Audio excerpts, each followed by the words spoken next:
Bonjour à tous. L'histoire écrite et proposée par le monde des enfants ce soir s'intitule La sorcière Tambouille.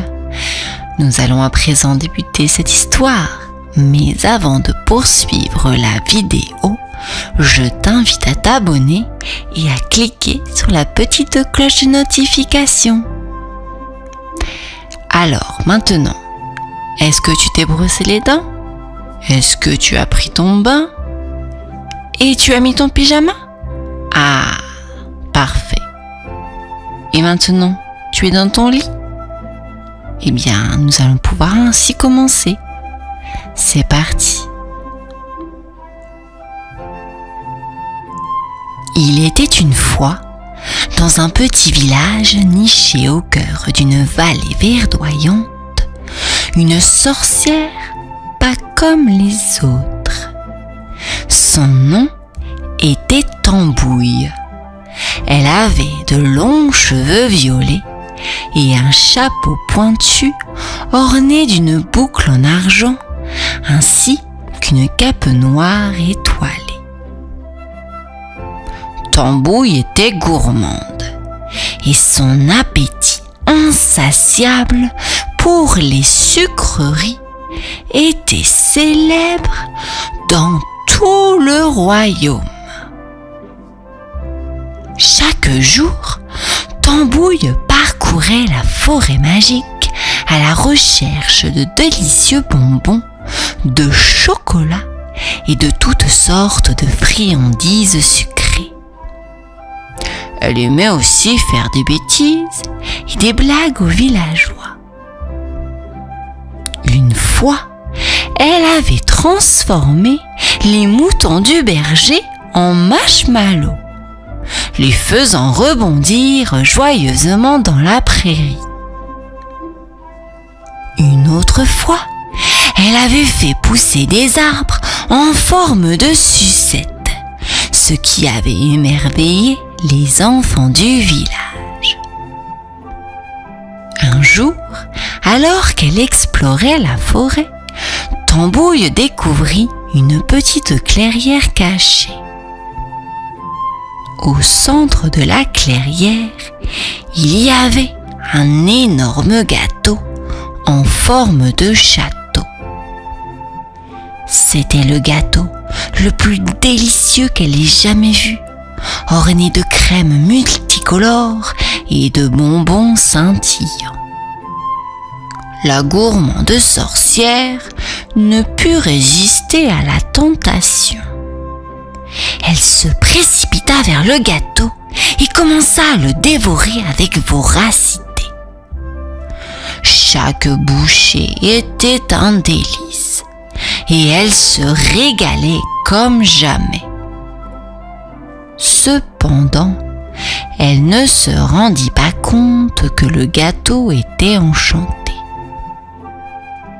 Au fur et à mesure qu'elle dévorait le gâteau, Tambouille commença à ressentir des picotements dans tout son corps. Ses cheveux violets devinrent roses. Sa cape noire se transforma en confetti et elle se mit à flotter dans les airs. Tambouille était en train de subir une étrange métamorphose. Paniquée, elle essaya de redescendre sur terre, mais elle se mit à tourbillonner et à voler de manière incontrôlable. Les villageois regardaient ébahis alors que la sorcière gourmande se transformait en une véritable tornade de sucreries. Finalement, Tambouille atterrit dans la prairie du village, mais elle n'était plus qu'un énorme bonbon gélatineux, suintant de confiture et de crème. Les enfants du village s'approchèrent, curieux, et commencèrent à picorer les bonbons qui recouvraient la sorcière. La petite Anna âgée de 5 ans, se précipita vers le bonbon violet qui avait été le visage de Tambouille. Elle prit une petite bouchée et, à sa grande surprise, elle entendit la voix de la sorcière à l'intérieur de sa tête. « Je suis Tambouille, la sorcière gourmande. Je t'en prie, aide-moi à retrouver ma forme originale !» dit la voix à Anna.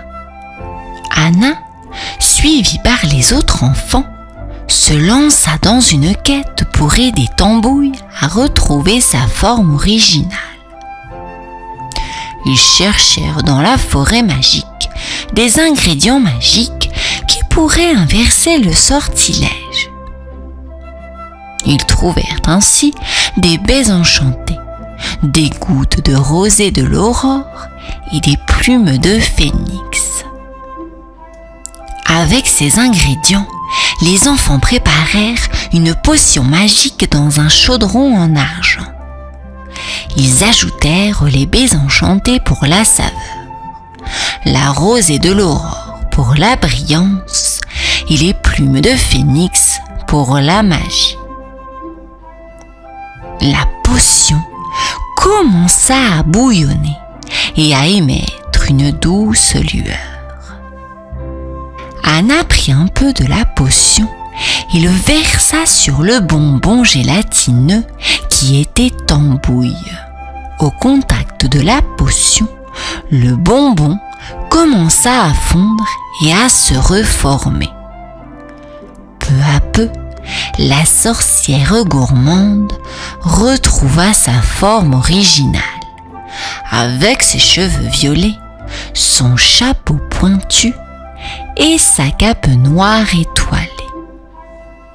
Tambouille était reconnaissante envers les enfants et comprit la leçon de la gourmandise. Elle avait appris que manger sans maîtrise pouvait avoir des conséquences douloureuses.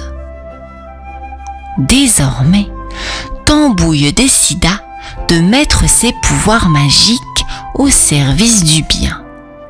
Elle répara les dégâts qu'elle avait causés dans le village et rendit aux moutons leur forme originale. Elle transforma les arbres en sucettes en de véritables arbres pour que les oiseaux puissent y construire leur nid. Anna et Tambouille devinrent de grandes amies. La petite fille visita souvent la sorcière et elles partagèrent de nombreux moments joyeux et sucrés. Tambouille fit découvrir à Anna tous les secrets de la forêt magique et lui apprit la magie des bonbons. Pour célébrer son retour à la normale et sa nouvelle amitié, Tambouille organisa une grande fête sucrée dans la forêt magique. Les villageois se joignirent à eux, dansant et chantant parmi les arbres en forme de sucettes qui étaient redevenus des arbres pour les oiseaux et les moutons rebondissants qui étaient devenus des moutons normaux.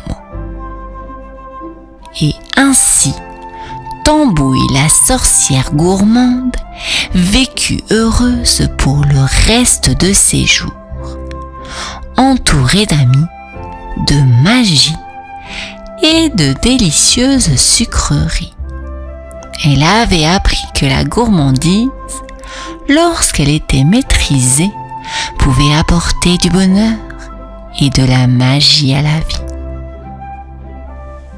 Fin de l'histoire. J'espère qu'elle t'aura plu, mais aussi qu'elle ne t'aura pas donné trop faim. Je te dis donc à bientôt. Bonne nuit.